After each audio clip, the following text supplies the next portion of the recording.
Hi, and thanks for joining me in my shop. I think the next step on the Rogers radio here will be to check some of the key voltages throughout the radio. So that's what we're going to do. So let's just stop and take a little look at the schematic here. Now, I've spent probably, I don't know, 45 minutes studying this thing, just studying it. And here's a few things I spotted. There's the second battery I couldn't find before. And all it's doing is biasing this grid. That's all it's doing. No connection to capacitors or anything. So the other one must have been this one right here, which is pushing this line down, a little negative, which goes to each grid. And right up here by the tube it says -1 volt. That's one of the things we want to look for is, well, these batteries are missing. So what is the grid voltages coming out to? Another thing we want to check is the power supply output voltage. We can pick it off maybe on the plate of the output tube. It's a good place to check it. See it, make sure here the B plus is listed right on here. 250 volts and another line at 70 volts. And 70 volts is for the screen grids on the tubes. Now the magic eye, which is right here, okay, and there's a grid that's connected here, which would be sensitive to the bias voltage that's on these three tubes. So that's really what the tuning eye is indicating, the bias voltage variation. And the bias voltage is being driven by a DC voltage generated in the detector between the cathode and the plate, which is just grounded to the chassis. It's not in the picture really. It's between the cathode and the grid, forming the diode. And this will develop a voltage on it, which will vary. The stronger the signal, the stronger the voltage. The more negative bias there'll be on these tubes here. So and that's kind of the story. So I'm reassured once again this is probably the correct schematic, though I don't know what happened to that 2.5K resistor. But if we find some voltages out of whack, who knows? Maybe that's really a 25,000 resistor that's shorting. I doubt that very much. Okay, so we're going to turn on the set here.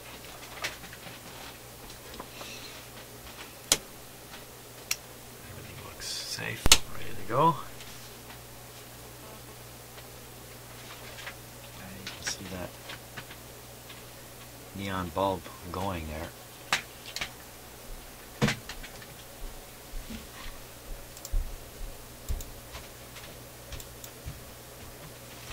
That's a downwards view.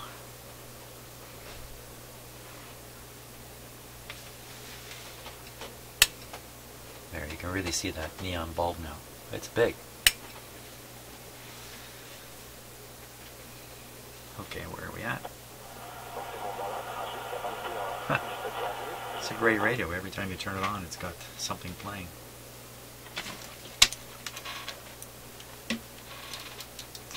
We'll just use the digital meter here so I can get it into the camera view. I'll set it to, there we are. It's on the 20 volt scale. I'm going to read the voltages on the tops of these tubes here. Let's see. First tube is a 6K7. That's this tube.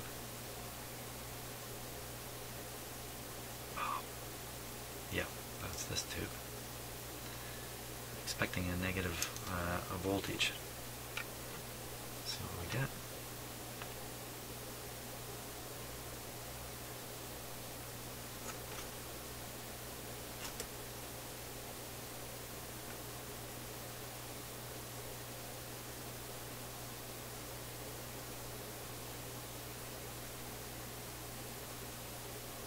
.5. I think I'm making so much static. The static is affecting No, not making. Well, who knows what's going on inside the circuit here, but yeah, it's a little static. Makes the voltage jump way up. So that's the reading, minus 0.6 basically, and that's not. It's not zero. Let's try. The next tube would be 6A7.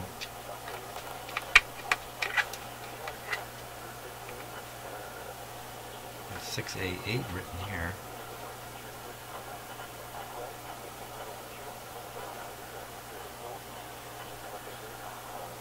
Hmm.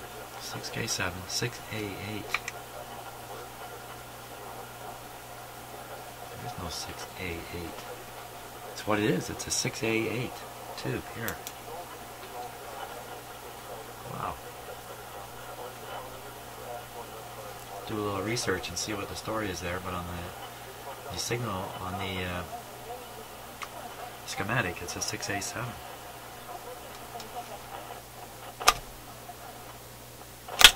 Son of a gun.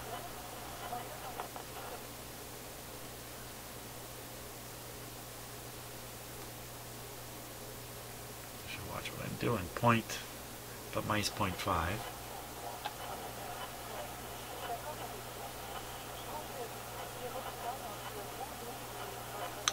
Minus 1.5.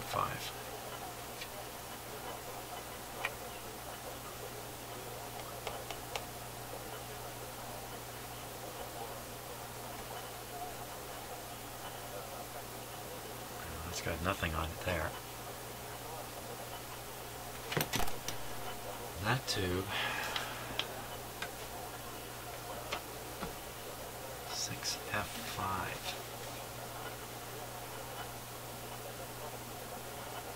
Okay, so the 6F5 is right here. It's supposed to be biased. It has this battery biasing it. Of course, the battery's missing. So it's not getting any bias at all like this. That's not very good.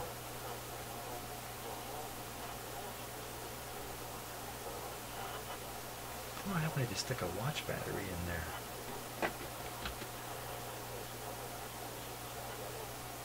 Basically, the way it was constructed is there's a cup and then a paper liner, if you like, and then inside it is a carbon button pressed in firmly. And my experience, just make sure that paper is a little bit moist, and you easily get a volt or more between the carbon and the shell.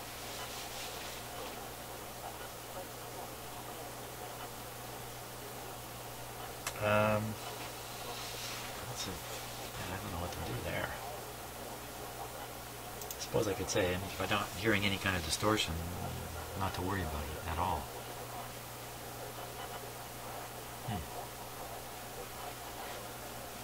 Okay, that's about all we can do from the top.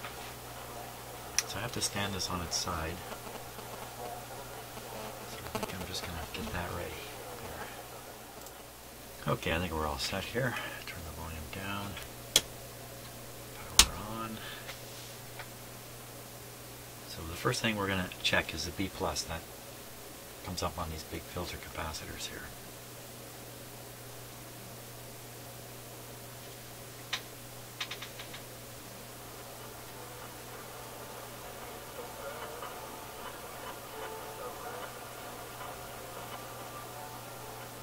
So this is with a restricted voltage, just for curiosity's sake.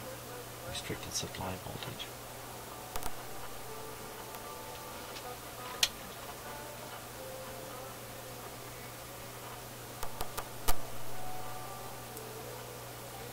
$220. Okay, now I'll raise it up to full voltage here.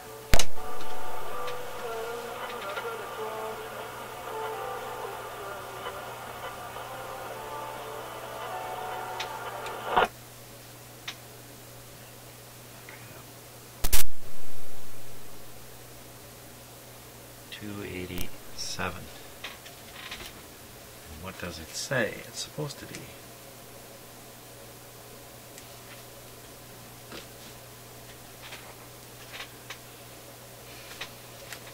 Ah.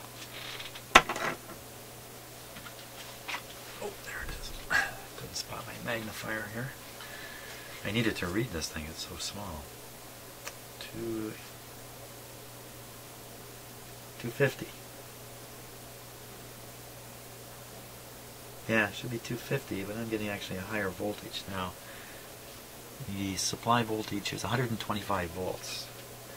This is probably really thinking about 117 volts or something like that. So I think that all makes sense. Certainly in the ballpark. There's nothing to be concerned about now.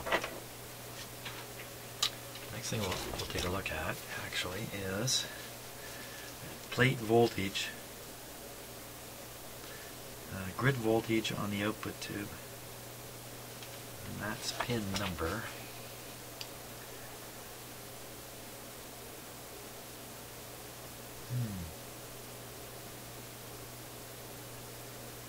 Well, it should have a large negative voltage on it, so I can't be absolutely sure looking at the small print here.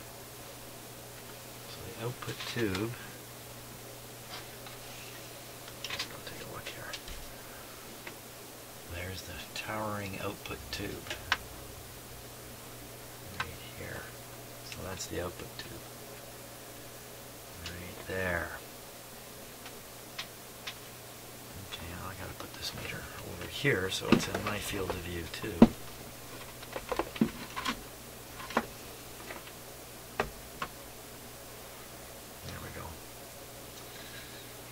Okay. There we are right there. I hit the grid right away. Minus 16. Perfect. It's a very large capacitor connected to ground from the grid of that tube.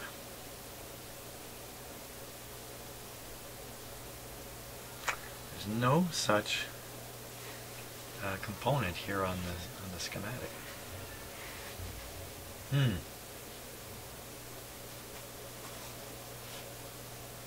will be a little bit out of focus for you. But, there's the grid. First thing you run into is a resistor this way. And the other way, there is a capacitor. But of course, that's what is that? Oh yeah, that's right. The signal's going this way. It's going from the preamp over to the output.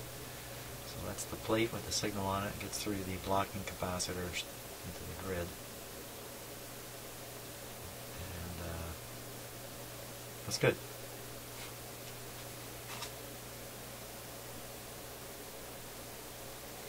Now, the next thing we should take a look at is what kind of plate voltage is on the rest of the tubes. You can pretty much try any one. Let's see, this one here is really easy to get at. Which one was that? I'm not sure. Tells you by the number of connections. Diode here. Let's try the one I know for sure, which is the oscillator tube right there. Gain is so tiny. Wow. 3.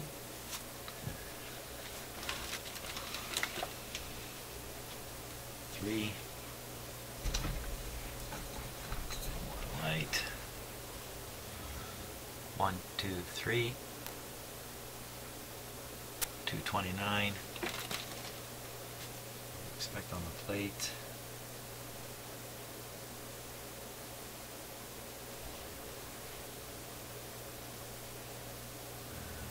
Should be around 250.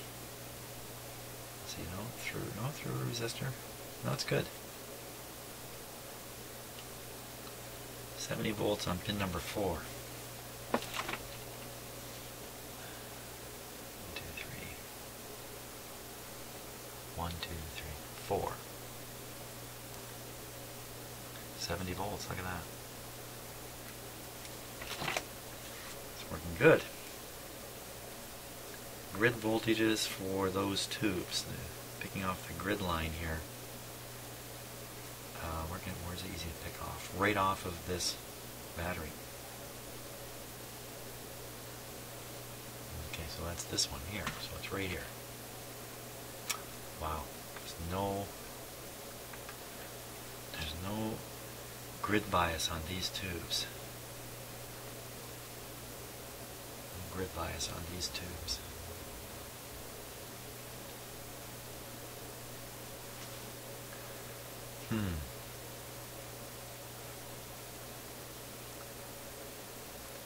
It'd be great if I slipped a little battery in there briefly just to see what happens. And that's easy to do. That's very easy to do. It'll make for an interesting experiment. Just take the short off and stick an ordinary 1.5 volt battery. Maybe I got a weak one here. And see what kind of difference it makes.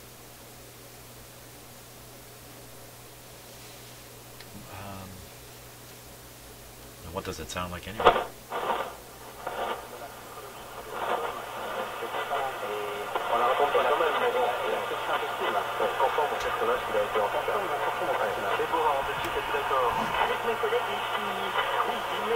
Still French.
Not much.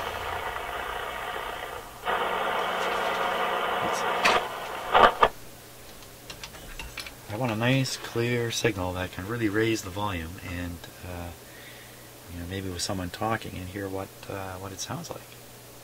There, so I'm just gonna clip the radio antenna to my outdoor antenna.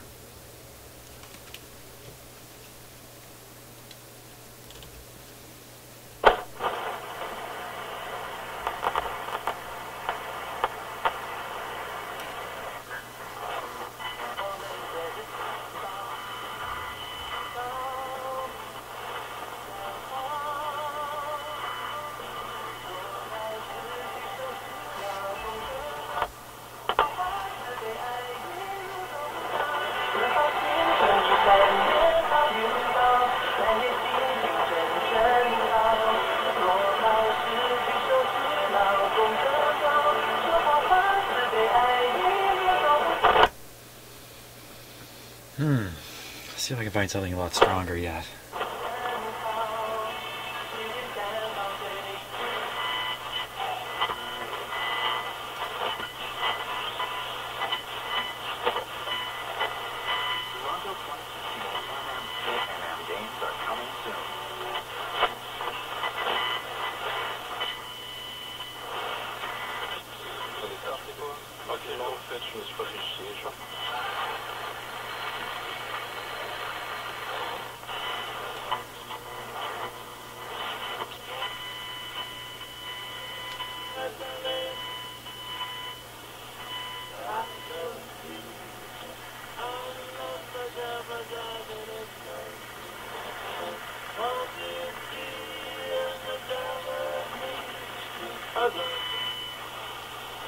World-class health facility.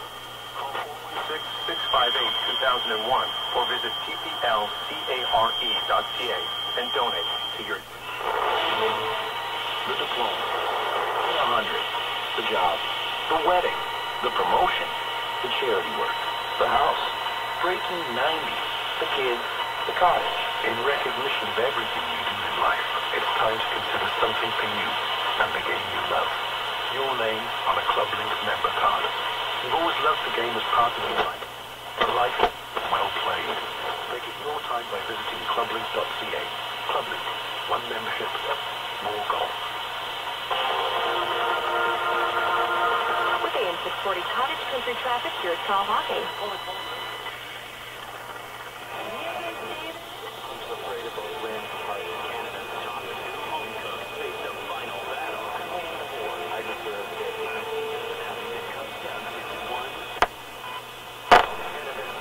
That was me taking off the outdoor antenna.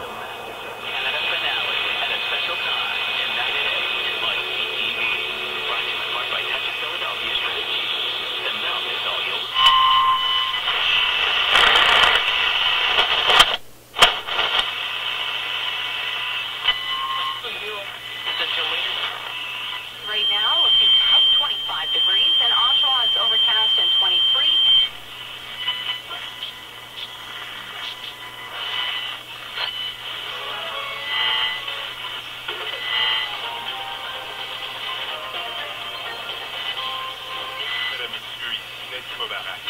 Plusieurs ténors du mouvement souverainiste ont assisté à Montréal à l'assemblée d'investiture du chef du Bloc québécois Mario Beaulieu dans la circonscription de la Pointe de l'Île. Des centaines de milliers... Well, I'm listening very carefully and trying to understand if I'm hearing distortion that might be from the lack of those batteries. I'm sure I'm not the first person who's thought about this, and there's probably a ton of stuff and discussions on the internet on this topic of these little batteries. So I don't think I'm going to dwell any longer on it for now. Anyway, I'll keep it in mind. It sounds okay to me. Really, the speaker's not in the cabinet, and it's kind of face down on my shop table. It's not a very fair test for the sound quality, potential sound quality of this radio. That's for sure. It really has to be in the cabinet to really know. So,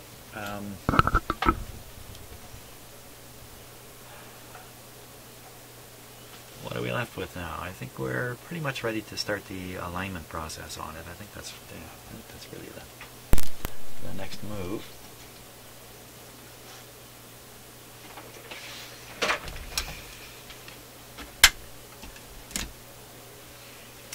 Now I don't have any alignment instructions, so I'm going to have to do this one kind of on my own here, but it's basically quite straightforward. Shouldn't really have any trouble. Looking for any hint as to what the IF frequency is on this radio.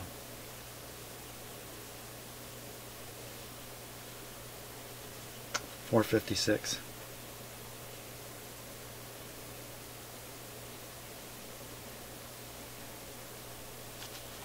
.456.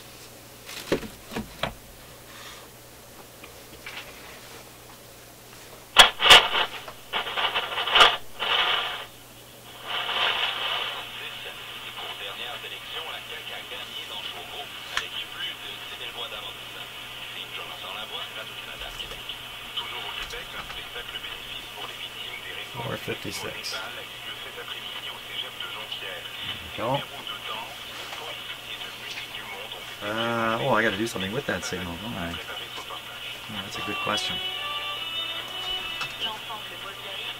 This is the ground read.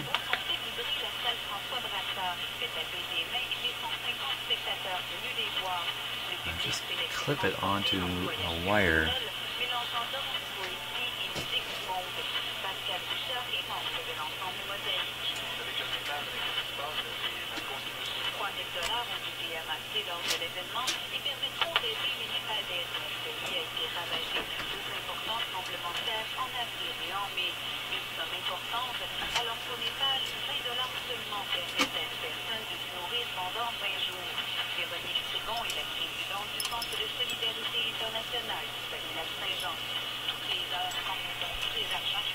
I'm going to put this right on the grid of this tube here.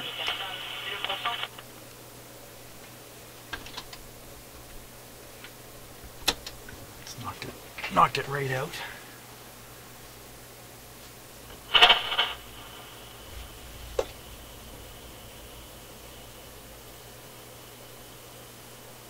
Okay, apparently that's not going to work any good. It's a pretty noisy control. Let me clip it on the wire.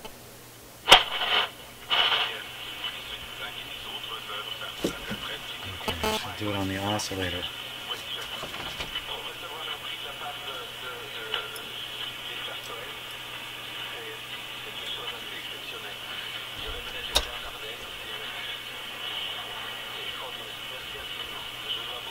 Tune off the station.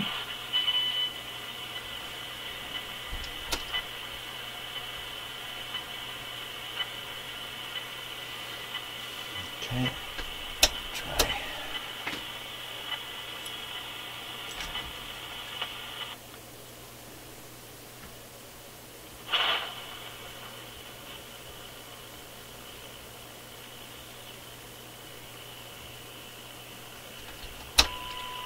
There we are.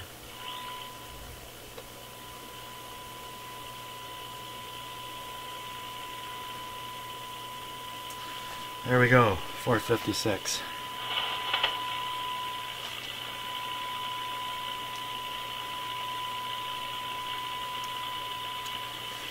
Now, we could try and do this with the eye.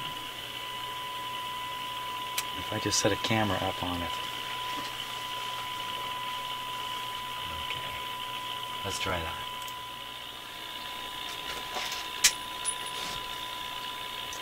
Okay, try and keep your eye on them. Keep your eye on the eye. Keep your eye on the eye. There we go, I touched it that time.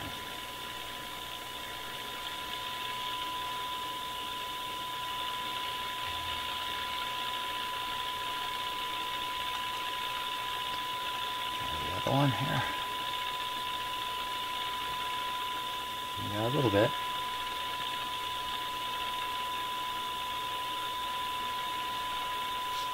Okay, next can.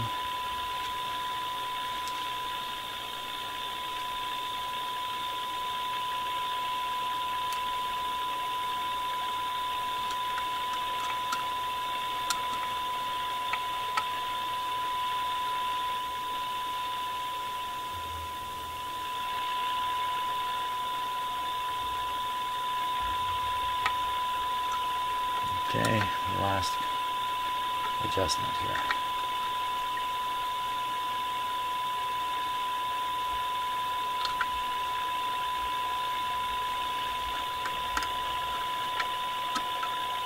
Doesn't seem to want to go.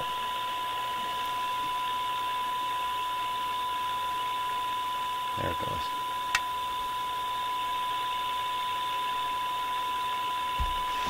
Well, it was pretty well peaked. I'd say that was a big improvement there. Now, these get trickier from here without instructions.